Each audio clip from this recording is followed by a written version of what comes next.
বিয়ে করলেন গায়ক অভিনেতা তাহসান খান।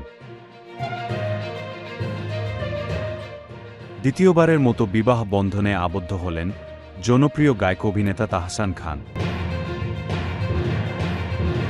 বছরের শুরুতেই এমন সুসংবাদ নিশ্চিতভাবেই চমকে দিল তাহসানের ভক্তানুরাগীদের।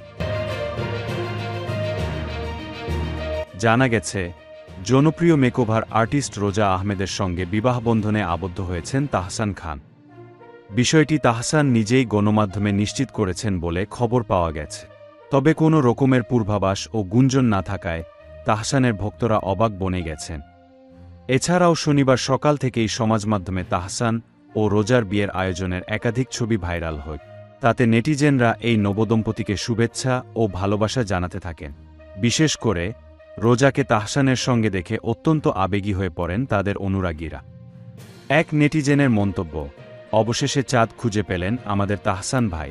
আরেক নেটিজেন লিখেছেন, তাহসানের জন্য অত্যন্ত খুশি, অবশেষে উপযুক্ত কাউকেই খুঁজে পেলেন আমাদের তাহসান।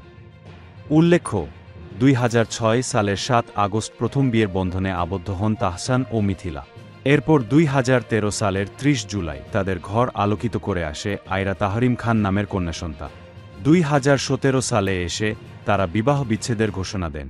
এরপর মিথিলা ঘর বাঁধেন ওপারের চলচ্চিত্র পরিচালক সৃজিত মুখার্জির সাথে।